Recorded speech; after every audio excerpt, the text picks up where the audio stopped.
Today's presentation is the first one of 2022. And before we get started with Coffee at the Cosmo 2022, in addition to our corporate sponsors, I also want to definitely thank our amazing staff, our marketing department, my home, the box office, operations, and facilities staff. They have all been involved with keeping Coffee at the Cosmo alive. So thank you very much. We have such an amazing team here. I appreciate all of you. And like I said, with Coffee at the Cosmo being every other month, you can just plan now that third Thursday morning at 9 o'clock that we'll see you here. So March and then May and then going forward. So we want to be sure you come back.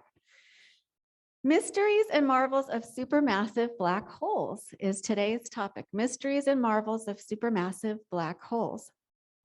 This event is an official community event for the James Webb Space Telescope, which means that NASA public affairs staff provided us with today's speaker, and they coordinated a visit from a special guest who is joining us on Zoom this morning, Mr. Reed Petty, District Director for U.S. Congressman Tracy Mann. So I want to welcome on Zoom, Mr. Petty. And before I introduce our featured speaker, I also want to introduce everyone. I think everyone in person may have met, but I'm not sure everyone on Zoom has met our Vice President, Mimi Meredith. So if you want to wave and say hello, our Vice President, Mimi Meredith, is here. And she can give you more information about the 60th anniversary in particular. So if you have a chance to talk to her about the 60th anniversary, we have some exciting guests coming. So I really hope you get a chance to visit with her about that. And now I am pleased to introduce our featured speaker.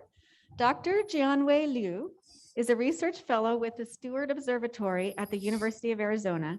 He studies the relationship between galaxies and supermassive black holes. He has I went through his slides with him yesterday, fascinating things to share about the relationship between the two, galaxies and supermassive black holes. Jianwei is a member of the James Webb Space Telescope MIRI science team at Steward Observatory. So he's involved with several different programs that will use data from JWST, James Webb Space Telescope, also known for short as Webb, to advance our understanding of supermassive black holes. The James Webb Space Telescope is the most powerful space observatory ever built, and it launched Christmas morning, 2021. Did anybody watch the launch Christmas morning? Oh, terrific. We have a few diehard Webb fans in the audience already. So please join me in welcoming Dr. Jianwei Lyu. Hello, good morning, everybody. So let me share my screen first. Yeah, should sing. Okay, so thanks, Marine, for the very nice introduction. Today, I'm very happy to talk about the mysteries and marvels of supermassive black holes and some relevant upcoming James Webb observations. Before we dive into the black hole directly, let's first start with a picture of the night sky taken from the planet Earth. Not sure if everyone has the opportunity to see the Milky Way like this. So this is just some nebulous clouds with some dark regions. And if you have a telescope, you can resolve these white clouds into individual stars. So people in the past have looked at the sky and wondered what's our location in the universe. So a British astronomer named William Herschel in the 18th century has tried to address this problem by counting stars in different locations of the Milky Way and ended up with a picture like this. And this dot denoted here is actually the location of our sun. So he basically concludes that our sun is probably not so far away from the center of our Milky Way. However, today we know that actually the sun is not in the center of Milky Way. So on the left is a face-on imaging cartoon of the Milky Way. And at the center, there is this compact region with a lot of stars. This is called the bulge.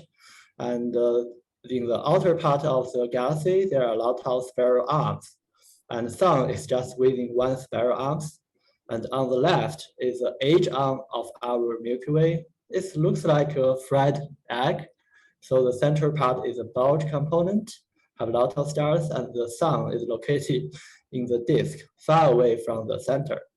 So you may wonder why Herschel had made a mistake. The reason is actually quite simple. If you look at the imaging of Milky Way carefully, actually you can see a lot of dark clouds. And these are actually some interstellar dust that block the light from the stars. So what Herschel has observed are just the stars near the sun, just the solar neighborhood. Actually, he cannot count all the stars in the Milky Way. I want to mention that this dust is very common in the universe. So this is a picture of a constellation called Orion. And at this location, you can see some reddish cloud. And if you zoom in, you will find a very beautiful nebula. And look at this part, you will find this feature looks like a horse head. And this is the very famous horse head nebulae. And why this part is dark? So this is a zoom-in picture of this region in the optical wavelength, which we can see with human eyes. So the dark part is simply because there are a lot of dust. Again, they block the light behind these clouds. So the background are some nebular gas emission with some stars like this. And there is some clouds in front of them. So you will see some dark region, which the light cannot come through. But if you observe the same location in the infrared, the story is completely different. Now the dark region becomes bright, and the bright region in the optical becomes dark. This is simply because stars and this nebula do not have much emission in the infrared, where the dust emits strongly in the infrared. So what you see here is just some cold dust emission that you can only detect in the infrared. Then let's go back to our Milky Way. So if you observe the Milky Way in the optical band, as I said, you'll see a lot of dark clouds. They are basically dust that obscures the emission from stars and nebulae.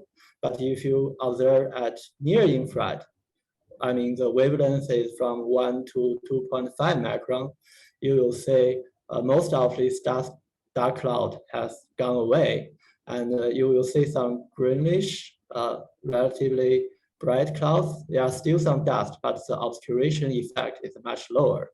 And you will actually clearly see the bulge component, basically this central part with a lot of white light, and it's clearly a disk.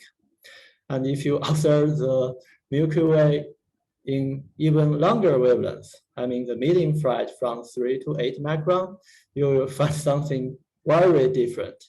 Actually, this is actually the center of the Milky Way. And if you observe that in the mid-infrared wavelength, you will see a lot of clouds. Actually, these are just dusty clouds that are rotating around the Milky Way center. So what does this relevant to our supermassive black hole talk? So I just want to point out, actually at the center of this, our Milky Way and this region, there is a supermassive black hole. And why do people claim that? Simply because with the infrared capability, people can see through the dust towards our Milky Way and resolve stars there and take some imaging as a function of time. So this is the imaging of the Milky Way center taken in the near infrared in the year of 1998. And astronomers have taken pictures year from year, and you can see the stars have some relative motions. So with very careful observations and models of the motion, people find these stars are moving in elliptical orbits. So they figure out, okay, in the very center in this location, there must be a very massive object, which is very compact. So they have derived the mass and inferred that is a supermassive black hole with a mass about 4 million solar masses. It's basically some Newtonian physics, although there are some a general relativity correction, but in the order of magnitude, this is a very massive supermassive black hole. And this object is also known as Sagittarian A. And this is just an acronym I will use later. So this is the first part of talk. So I will pause to say if people have any questions. Then I will talk about the James Webb Telescope. Hi, Maureen. Do you All right. have any Thank questions? you. Yeah, thank you, Jianwei. Jianwei and I, when we went through the talk, we realized that there's a lot of information. So we thought we'd give a chance to pause along the way and recap. So far where we've been, my favorite fun fact is that the edge-on view of the Milky Way looks like a fried egg. I never thought of that. Yeah. But where we've been in terms of what we've learned is that seeing things with infrared capability helps get rid of the dust in terms of being able to see inside our own galaxy and to see other nebula and other star formations. Without the dust, it's much brighter, you get more definition. So that third one is our galaxy without the dust because it's looking through infrared. And then we've also gotten to how did we learn that we have a supermassive black hole in the center of our galaxy? We learned that by observing the rotation of stars around the center and deducing that there's something very heavy, very massive. And the figure that Jianwei shared is 4 million solar masses, the supermassive black hole at the center of our galaxy, 4 million solar masses. So it's as massive as 4 million suns. So are there any questions so far before we move on to the James Webb Space Telescope and what that can help us learn? Yeah.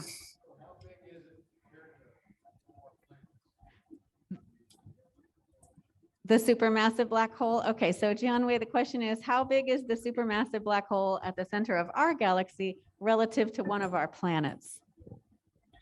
Okay, so the black hole actually do not have a size. It just have a zero radius. It's just a point source.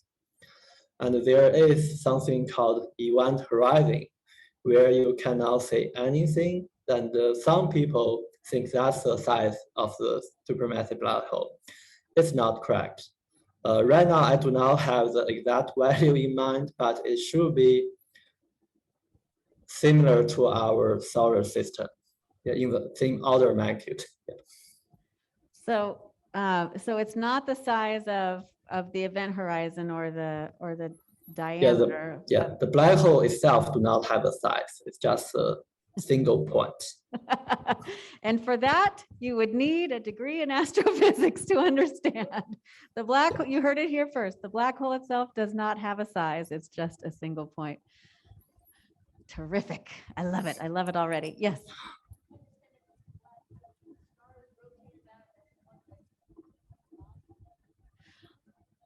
So the question is it correct that the stars that are rotating around the black hole, they're not crossing or intersecting? Is that right? Yes. At least in our Milky Way, most stars surrounding the center, as we think today, have not been disrupted by the supermassive black hole. I mean, they do not interact with the supermassive black hole. Besides, there are some gravitational rotation. Yeah.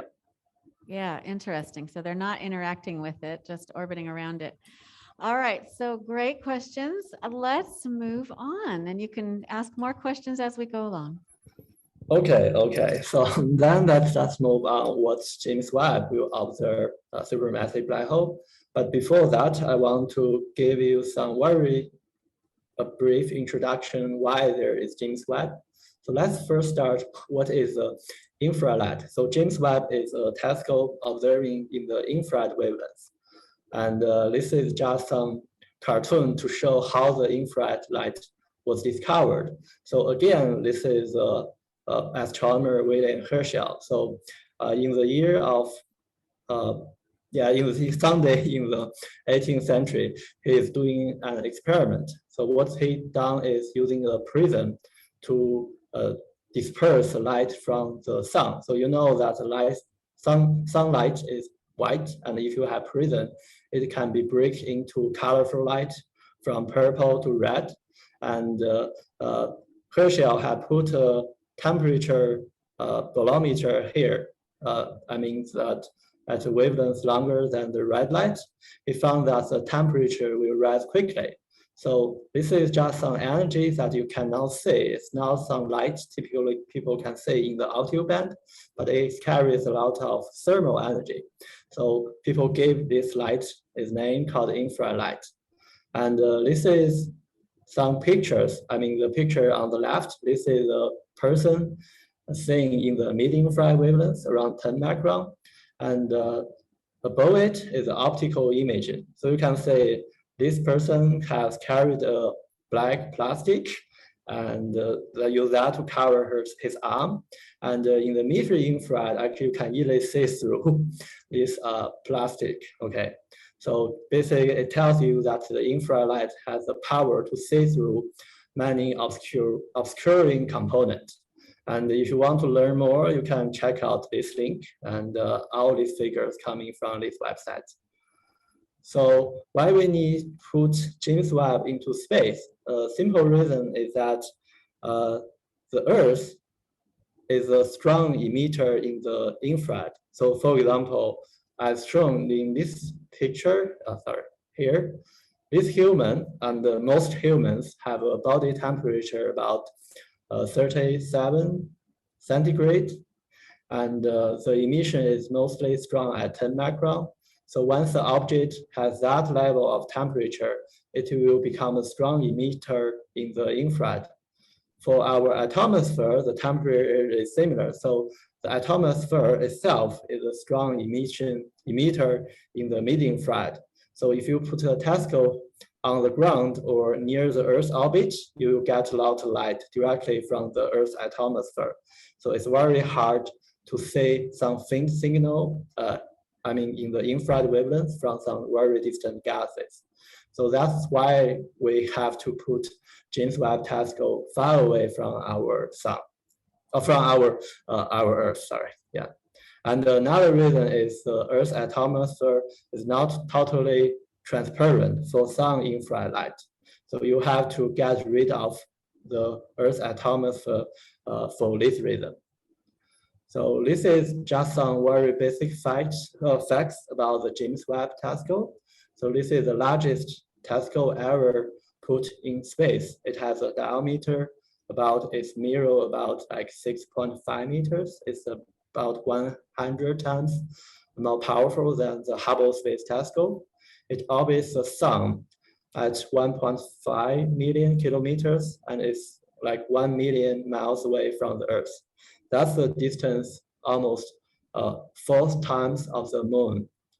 And the telescope looks at the infrared wavelengths from 0.6 to 28.5 micron, and it's very good for the study of obscure gases as well as a high redshift universe.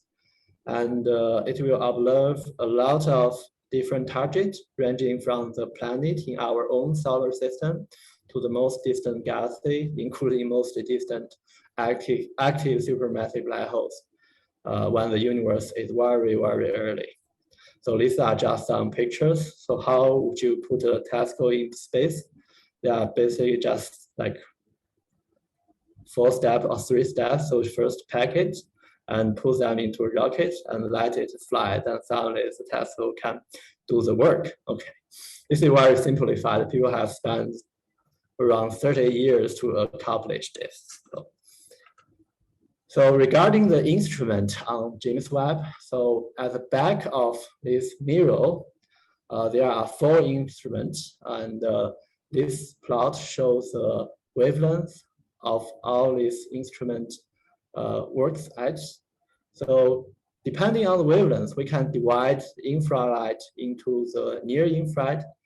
For James Webb, the near infrared light defined as the wavelength from 1 to 5 micron, and also the mid-infrared band from 5 micron to 20, even like 30 micron. So 3 instruments with these names working in the near infrared. They are called NIRCam, NIRSpec, and NIRISS.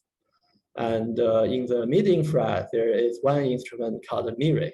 This is the instrument I work for most of the time. So this is just some pictures of the sampling of all the instruments.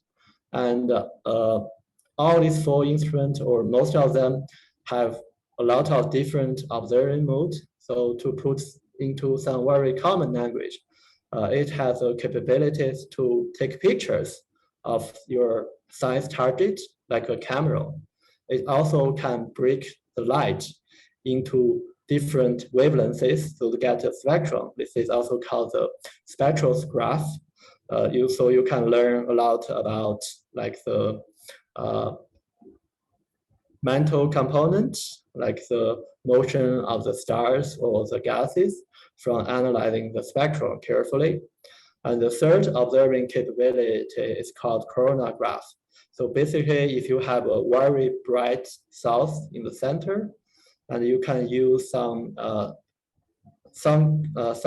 instrument to block the very bright source and see the relative faint diffused component around this bright source. So it could be like a planning system. You can block the light from the central star and see the planet moving around the star. Or it could be an active galactic nuclear. You could block the central supermassive black hole and see the emission coming from the galaxy component relatively easy. Yeah, so that's a very brief introduction. Then I will talk about what we will observe the Milky Way center black hole. So there is a James Webb program named the Ultraviolet Output of Sagittarius A, which I have involved. So what we will do, okay, a brief introduction. Besides, there are some stars moving around the supermassive black holes. We now know there are also some gas moving around the supermassive black hole.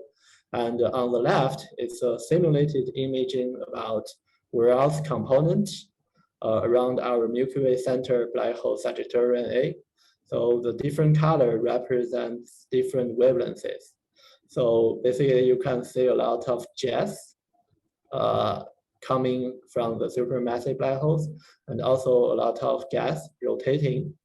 And on the right-hand side, this is a real picture of the Sagittarius A, or the center black hole in our Milky Way, observed at radio wavelength. The wavelength is about 1.3 centimeters. So this orange or yellow part are just some gas clouds. You can see they distributed like elliptical, actually it's moving in this elliptical orbit. So what we are going to do is using the MIRI instrument, there is an observing mode called MRS, to take spectral of this region. So what we are targeting is some emission line called neon 6. Okay, so this line is at 7.64 micrometer. So why we want to observing this light is simply because, as I have mentioned, the Milky Way center is super dusty, so we cannot get a spectral of all this cloud in the optical band. So we have to observe in the mid-infrared. So once we observe this light in the infrared, we can measure how bright it is, and it will tell you how active the central supermassive black hole is. So we basically want to know how much material our Milky Way center black hole can accrete right now. Yeah, so that's a major science goal. And then I would probably talk about other type of supermassive black holes, and I will pose for questions just in case people have. Yeah. Okay, great.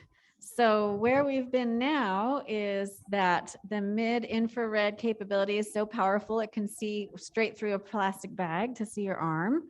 And because Earth itself emits so much infrared light, you and I and all these living creatures, the telescope has to be in space, so it won't be picking up Earth's infrared. It can pick up infrared from way out in space and way back in time.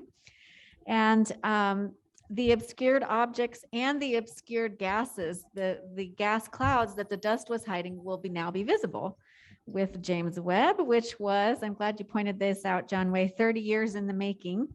So that is exciting.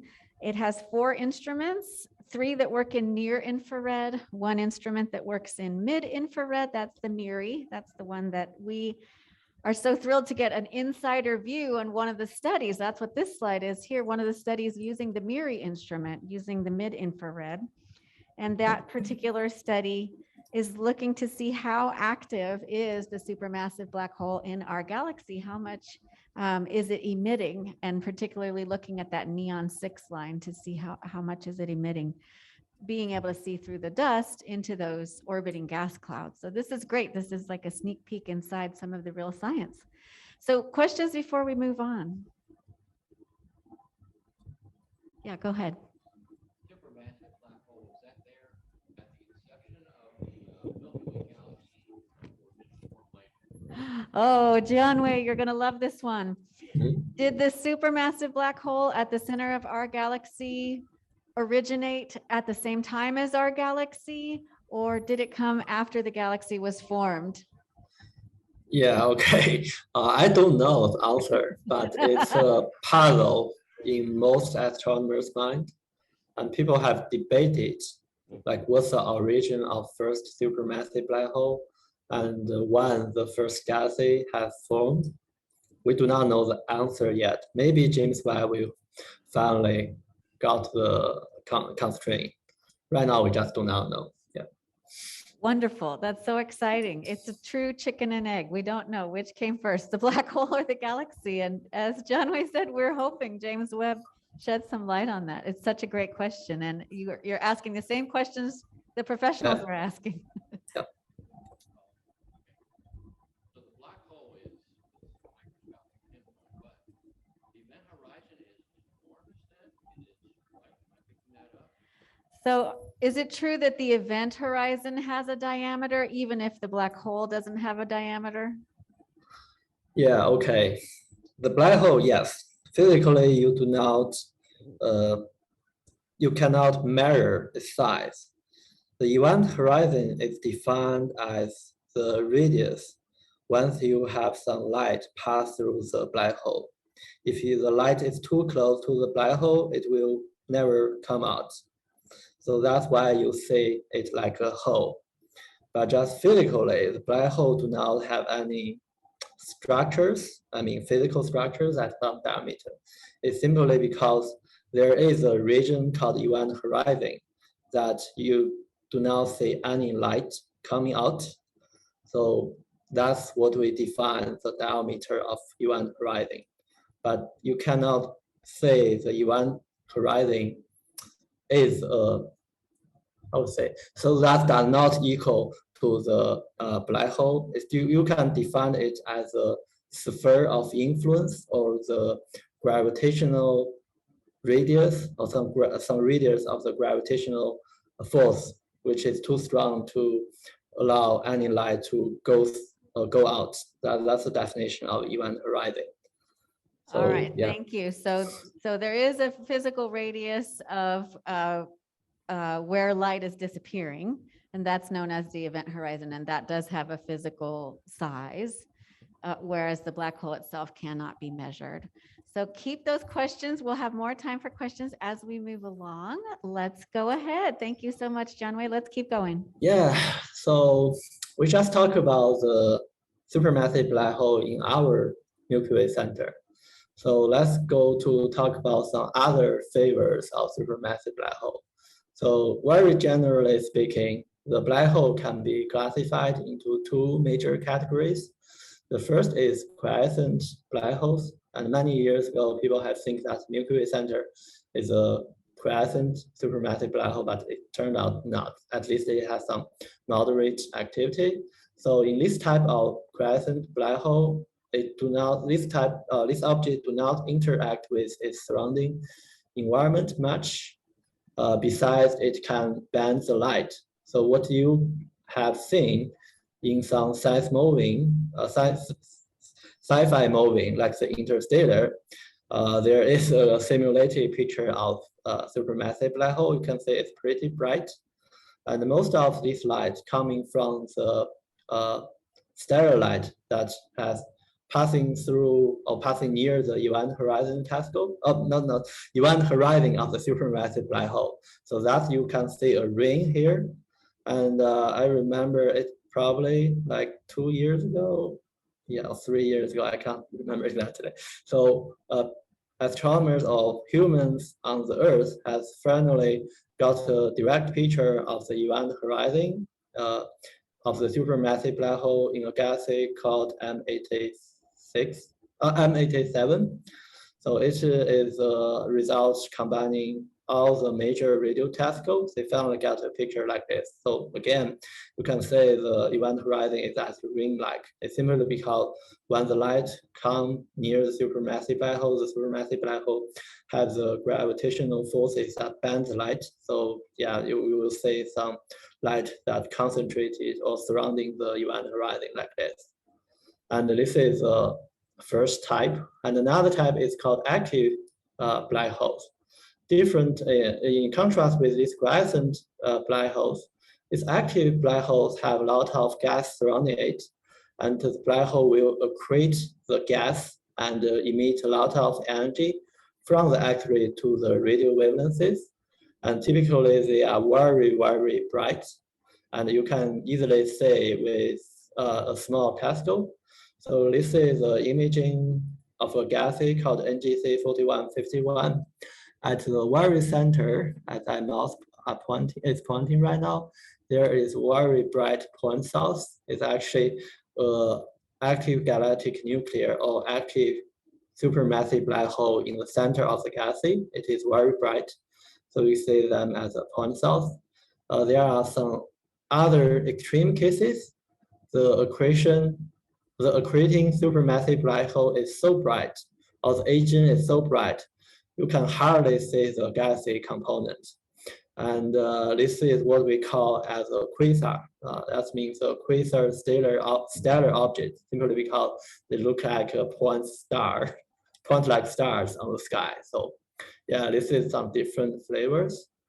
And I want to mention these active supermassive black holes can be even more dusty than these quiescent gases.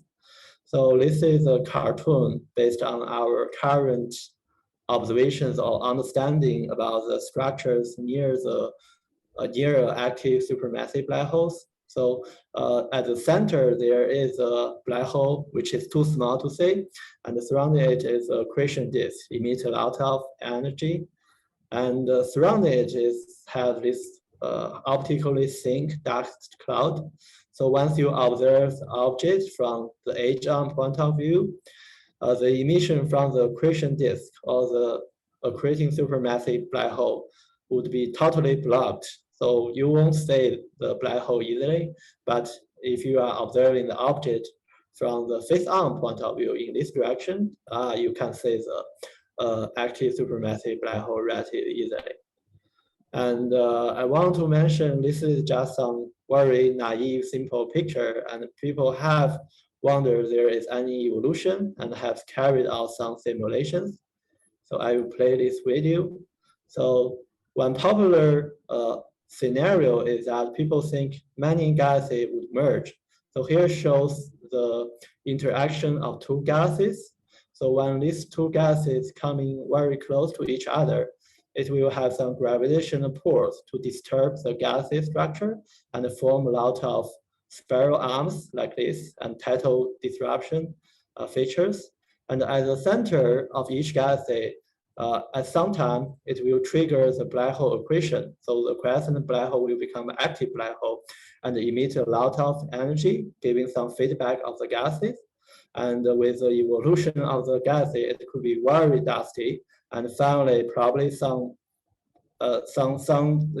maybe the two black holes can merge, and the galaxy will become one. Okay. Yeah. So previous animation are some simulation based on computers, and right now I just show some real imaging of galaxies. So actually, all these galaxies have been observed by James Webb. So you can clearly say cases that two galaxies are relatively well separated, and some galaxies just coming relatively closer, and you probably can see some interactions like this. And this is a case when 2 or even 3 galaxies are merging together, and this is some relative later phase of the merging. And finally, all these galaxies just coming together become a irregular structure. And the people believe these gases should have an obscured supermassive black hole in the center. And typically, because this type of gases are very dusty, they are very bright in the infrared. So people have named them as some ultra-luminous infrared gases. And this is actually another type of great target for James Webb. So here I just show you some imaging of gases with different type of active supermassive black hole in the center from some quasar. This is basically, we do not see a lot of dust obscuration in the gaseous nuclear to some heavily obscured ultra-luminous infrared gases. And on the left-hand side, this is just some mid-infrared spectrum taken by a previous infrared telescope called Spitzer. So the James Webb will observe this object similarly, taking spectrums like this. And now I can talk about one program we are working on. Is we are going to observe some ultra-luminous infrared gases, try to say whether there are aging or active galactic nuclear or active supermassive black holes in the center of this highly obscured object. So compared with previous missions, James Webb has the power to slice the target like this and obtain the spectrum at each location of the galaxy. So you will get spectrally resolved information of gases at different parts. And that will give you a lot of information like the motion of various components in a galaxy, as well as how extended the supermassive black hole can ionize the surrounding gas. So it's very powerful. So what we are going to observe in particular to confirm the existence of the AGN is again this neon 6 emission line. So this is the spectrum of one galaxy with an AGN, and the name is like this. And the target, one of the science target we are interested is this neon 6 line, simply because you need a lot of energy to reproduce this kind of emission, and only the aging or the accreting supermassive black hole can provide such energy to be seen by us. Yeah, then I would probably move to high redshift next. So I will pause again to say if people have any questions, so I can try to answer. All right, thank you. So you're concerned with these very bright galaxies, and your question, this is another moment where we get to see inside the current science that's connected to James Webb. Your question is whether there are those active supermassive black holes that you're asking in your research, whether there are those active supermassive black holes inside these ultra-luminous galaxies. So what a great question to be asking. And AGN, that's active galactic nuclei, which is synonymous with an active supermassive black hole. And we learned that some black holes are quiet. They don't emit anything. All they do is bend light, ho hum. But some black holes are active and they are actually emitting energy and emitting gas. And so what the heck's going on? So James Webb is going to help tell us how often is this happening with these bright galaxies? Do they all have this at their center, an active galactic nuclei, an active supermassive black hole? Any questions before we go on? Yeah.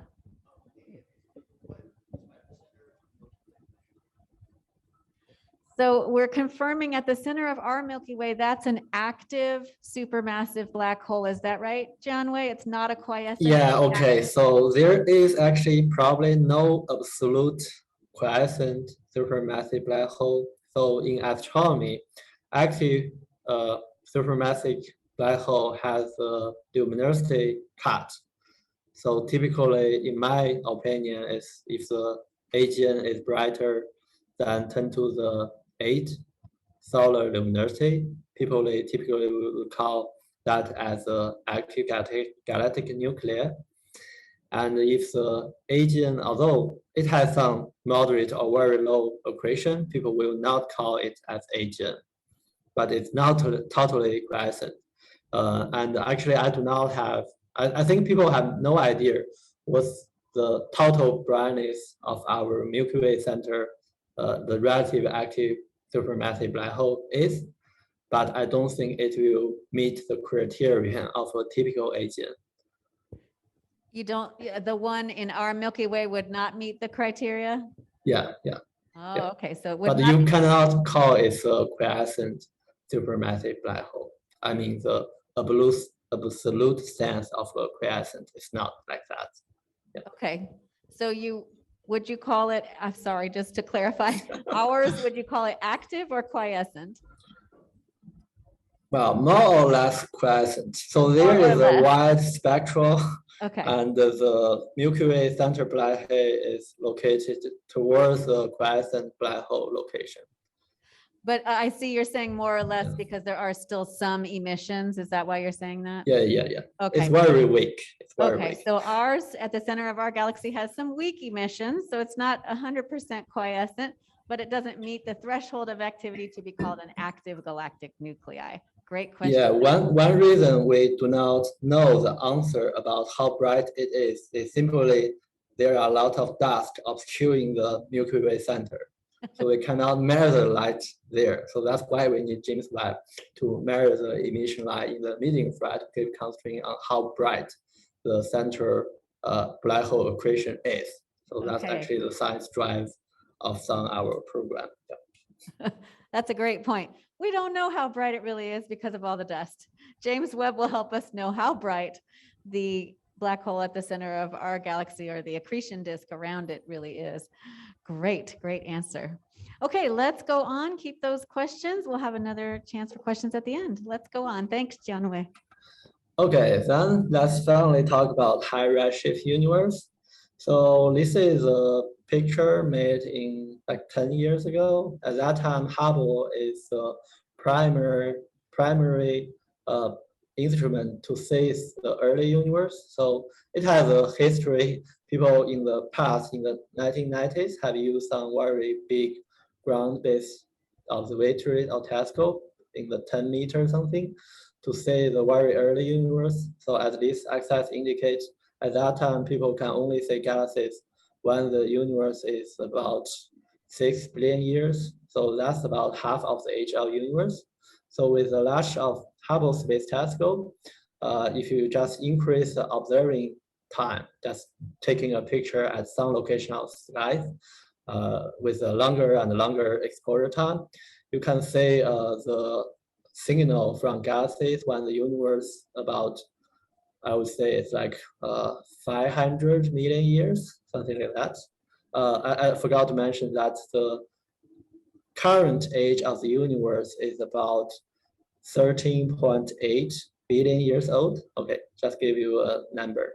And with James Webb Space Telescope, we are expected to see the galaxies maybe as early as 200 million years ago, million years of the universe age.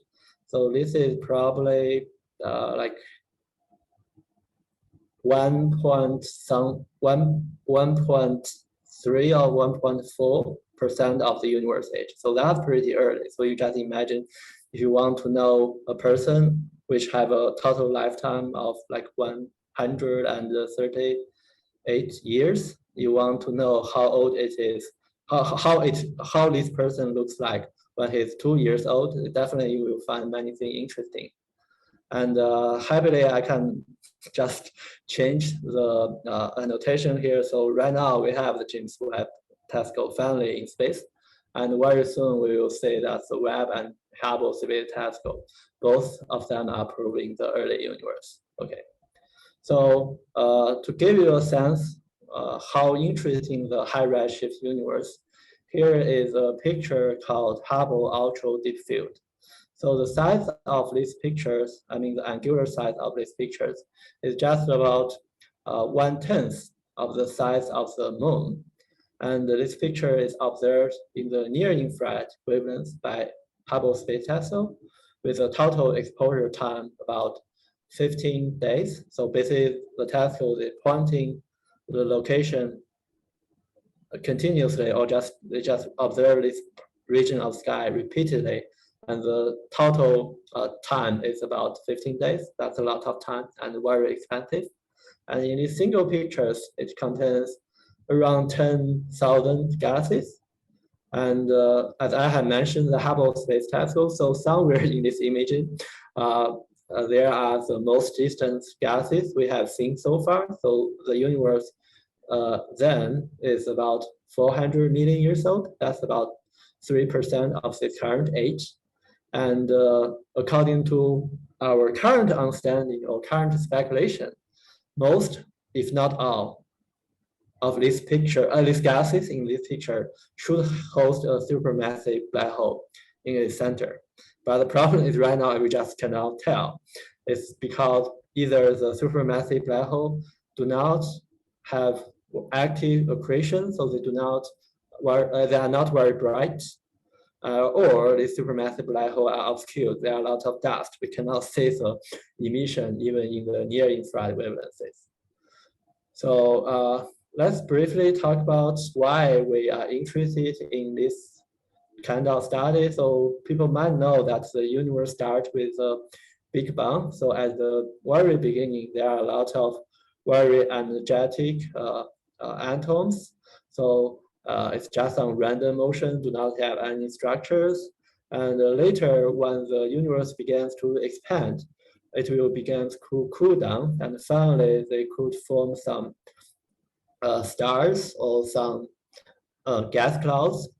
And these gas clouds or stars can gradually evolve into galaxies. Some might evolve into black holes, and the galaxy and black hole can group. So they will finally evolve into some mature galaxy like our Milky Way in the end, or some from a relatively low mass black hole and evolve into a supermassive black hole like the one in our Milky Way center. So we actually do not know how the whole process going at different universe times. So people are quite interested to get sensors of all this activity as a function of the universe age. So that's why we use a lot of different time and spend money on a lot of telescopes to see the universe at different wavelengths. The whole goal is to understand how the galaxy, including the central supermassive black hole, evolves as a function of time. Okay, and one interesting fact people find as a relatively low universe is there is a strong correlation between the mass of the supermassive black holes at the center of the galaxy to the mass of the galaxy component. There is something called a bulge component. So basically, as I mentioned, for the Milky Way, it is disk galaxy, and at center there are something like a bulge. So this is a part where there are a relatively large number of stars moving in some random motion. Okay, so basically, if you plot the galaxies with measurement of the bulge mass and black hole mass, you will find almost a linear relation. So basically, if the gases are more massive on its bulge component, and it will host a more massive supermassive black hole. Okay, actually, it's not trivial, simply because some physical scale differences. So as I mentioned, although the black hole itself do not have a size, it has an event horizon where nothing can coming out beyond if the distance is smaller than the event horizon. The physical scale is about 0.001 parsec. And I want to mention a parsec is a very common astronomical unit. It's actually a very big number, but anyway, you just remember there is a small value that describes the event horizon size. And the active supermassive black hole, I mean the accretion disk plus the surrounding dusty cloud around it. So this has a physical scale from 1 to 10 parsec, and is about 10,000 times larger than the event horizon. And if you look at the galaxy size, it's even much bigger. It's about 10 to 100 kiloparsec. Then the galaxy is actually larger than the accretion supermassive black hole and its surrounding structure by a factor of 1,000 times. So we may simply wonder why the mass of supermassive black hole, which is very, very small in terms of their physical size. I mean, do not have size, but there is some radius you can define that the black hole will grow. Okay, so basically, if you have the radius or the distance less than the event horizon, it will not go away. So the mass within that event horizon will build up the supermassive black hole. So that kind of black hole growth happens at a very small scale, but the whole galaxy is very, very big. So it's hard to build a link once the two components have so large differences in their physical scales. It's not a solved problem, and James Webb will try to address this as well. So this is another program called the Mirror in the Hubble Ultra Deep Field. So we will use an instrument called Mirror to observe part of the Hubble Ultra Deep Field in the mid-infrared band and with all kinds of filters. So this is just the imaging taken at different wavelengths. So what we are doing is we can get some photometry. So we can get measurement of how bright the gas is at different wavelengths and combine this kind of data with some other observations, including some other James Webb observations called JACE, and probably some previous HST observations to build a tool to try to discover or confirm the existence of agent. So basically, different type of gases will have different energy distribution as a function of time. So basically, how bright they are as a function of wavelengths are different. So we can build some models to reproduce different components. So maybe sunlight coming from the agent, sunlight from the gases. So we can build up some tools to find the obscured agent. So in this case, it's a blue line here. And we can also measure like how massive the galaxy is and how bright the supermassive black hole is. So we can get a lot of information of each individual gases. So we can have a better understanding how they are related with each other as a function of time. So that's another project. Yeah.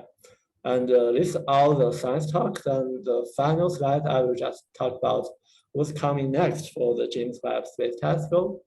So yeah, this is a picture I got yesterday. So right now, the James Webb is just in the last 5% of its journey to the final destination, somewhere called the Lagrangian 2 point. And as Marina has mentioned at the very beginning of talk, the telescope has been launched on Christmas last year, and just 4 days later from today, it will finally enter the L2 orbit, and then whereas commission activities will start or ongoing. Right now, some part is already ongoing to make sure the telescope and all its instruments are working as expected. And right now, it is expected that the first imaging would be released to the public near the late June or early July if everything goes smoothly. And yeah, in the later half of the year, a lot of normal science operations would start, and we are expecting to see many science discoveries. And because the telescope was launched so successfully and everything is going so smooth, right now the lifetime of James Webb Telescope is expected to last around 20 years. So probably in the year around 2040, it is still working and doing great science. So let's just cross fingers. I hope the telescope can work as long as possible. Yeah.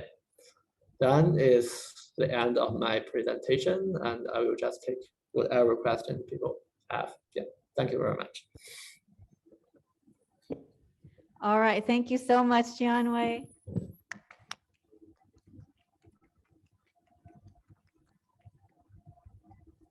So to summarize where we've been before we get to our last few questions, the James Webb Telescope has the capability to look back to the early universe in its infancy. This is a 13.8 billion year old universe. James Webb Space Telescope could look as far back as 200 million. And scientists are wondering more about how galaxies actually form, how we go through that process of going from elements to stars to galaxies. And the projects that Jianwei is working on, he's working on eight projects connected to James Webb Space Telescope. But the last one that he told us about is about that relationship in size between event horizon, the accretion disk around the supermassive black hole, and then the galaxy itself. Is there some ratio that holds up again and again and again with that relationship between the black hole and its galaxy? So James Webb will help with that because it can look through that cosmic dust to see the true brightness of these active black holes that are emitting energy. Just my mind is blown. I'm just so excited about all of this. So we have time for maybe one or two more questions. Are there any other questions? Yeah, go ahead.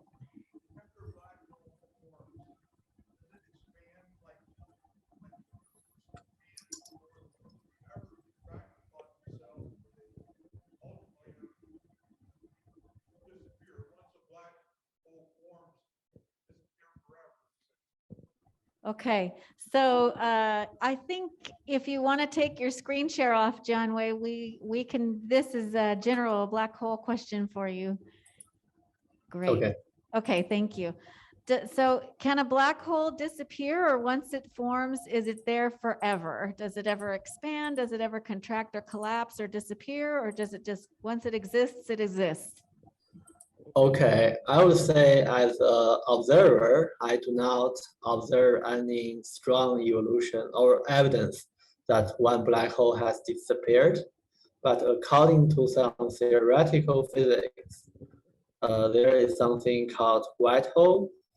So it's the opposite side of black hole. It will emit a lot of energy, and I'm not doing theoretical physics, so I cannot guarantee my answer is correct. So some people have argued that perhaps some black hole will finally evaporize, probably in the channel of a white hole, or there are some Hawking radiation. Yeah, I cannot say too much about it. It probably has some connection with other universe, something like that. It feels like a fiction, so I will just stop here. It's a lot of theoretical interpretation, and I do not know whether they are correct or not, or what I have talked about are correct or not. So sorry for that. No, that's a great answer because, you know, there are so many specializations in astrophysics and in theoretical astrophysics. So we haven't observed a black hole disappearing, but there is a strain in theoretical astrophysics, which is not Jianwei's field, which holds that a black hole could vaporize. That would be something fun to Google. And we have a question from Zoom.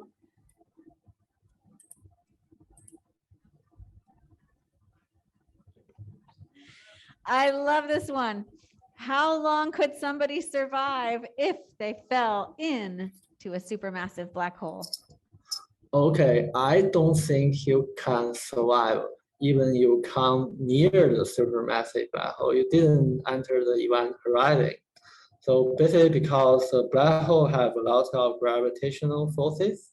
So depending on your position that's coming near to the supermassive black hole, some part of your body will have experienced much larger gravitational force compared to other parts, depend on the distance of each component of your body to the black hole. So the gravitational force will just tear up the human body. It's a bloody picture, but anyway, so everything that's coming from the supermassive black hole will experience this called tidal disruption.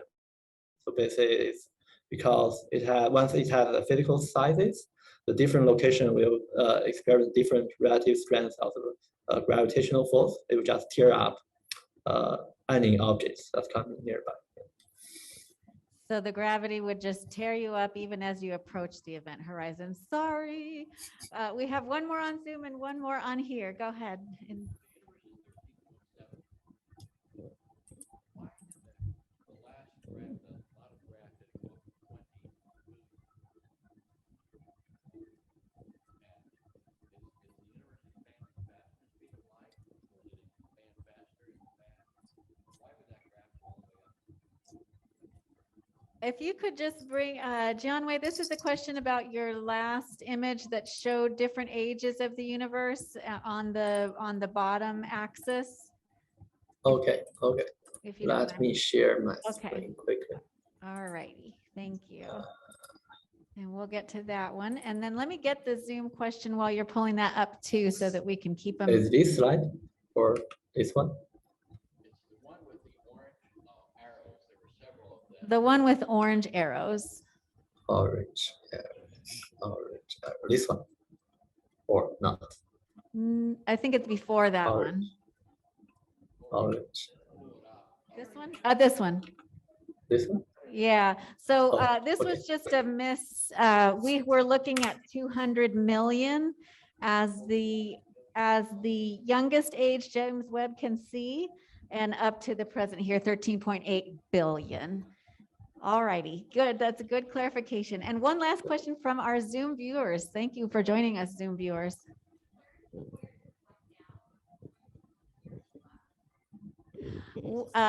Jianwei, I know it's not your instrument, but do you know where Voyager 1 is now, and if it could be near a black hole now?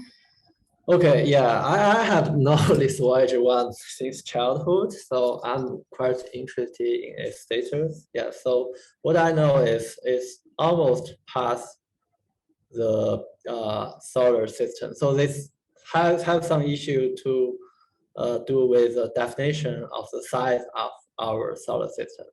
So let me put it like this. So around each star, it will have some bubbles. So you can, so for example, there is a nearby stars, the nearest stars to our sun, and you can divide the distance into half, and you think one half is belong to the solar system, then you define that's the radius of the solar system. And the Voyager 1 has just passed through the half point, or just the middle point of two stars. I mean, just the stars of the nearest stars of our nearest star to our solar system and the sun. So Voyager 1 is in that location, and still, I think maybe just a few years ago, it still can detect some signal from the solar winds. But I remember maybe last year or just recently, it shows the number of such detection just reduced drastically. So probably something interesting happened there. And the second part of the question, actually, I cannot guarantee that there is no black hole passing by Voyager 1, just because we do not have enough observation, or we do not have the observing capability. So there are some science fictions that some aliens can create or send a black hole as a weapon. So I have read some science fiction like that. It may be possible, but according to our knowledge of typical supermassive or typical black hole, and we have some rough constraints on their space density. The density is very, very low. So it's very unlikely that the Voyager will encounter a black hole, maybe during its full lifetime or just within several million years. But you cannot guarantee. You cannot guarantee. Yeah, I would say just no evidence. No evidence. Okay, great answer. You've been a Voyager fan since childhood. Right now, you can't guarantee that it would be near a black hole. It doesn't seem likely, but who knows in the span of Voyager's lifetime. What an engaged audience we had online, and what a wonderful audience we had here. One more time, a big thank you for Jianwei Lyu. You are welcome. Yeah.